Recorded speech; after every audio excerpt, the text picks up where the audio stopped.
Water is essential for life. Fortunately for us, we live on a water planet.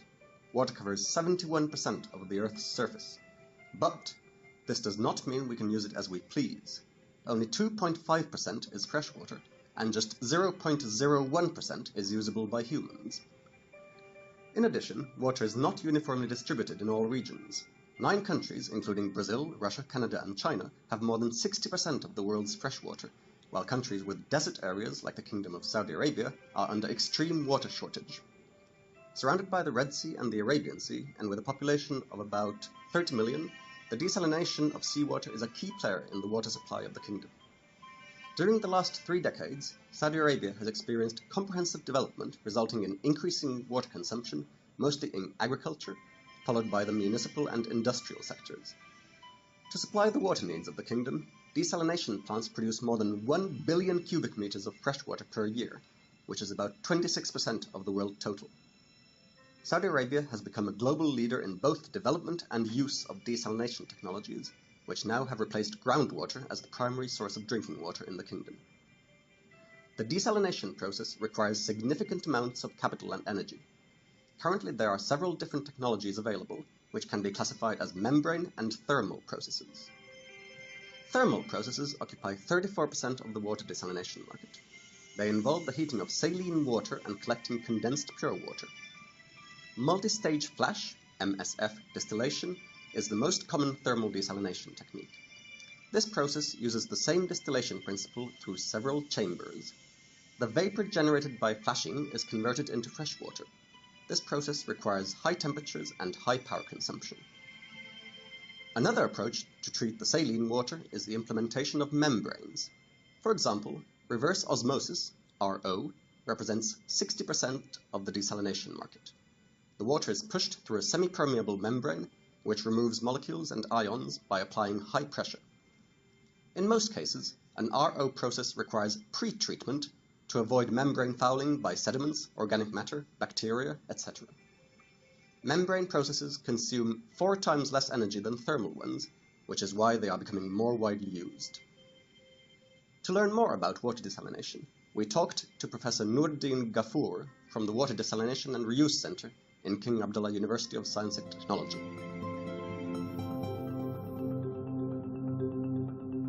Well, when you say water desalination in Saudi Arabia, it's not a joke.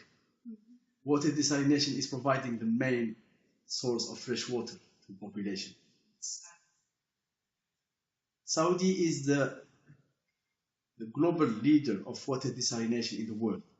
They are producing almost a quarter of the total desalination capacity in the world. There are a lot of cities, and I just give as an example Riyadh, which is the largest city in the Middle East. It is provided by fresh water coming from 400 kilometers away from the eastern side, because Riyadh is not located near the sea. This is just to say that there is no other alternative than desalination. As you can imagine, in the beginning, water desalination was mainly done through what we call thermal-based desalination technology, especially in Saudi Arabia and in the region. We use thermal energy to transfer seawater into fresh water.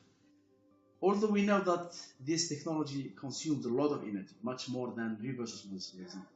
But it was the only choice at that time, and second, it was a very mature technology and people know how to handle it and how to operate it. But in the recent years, as you can see in the last 1 or 2 years, you see we are going towards replacing the thermal-based technologies into reverse osmosis, which is using a membrane.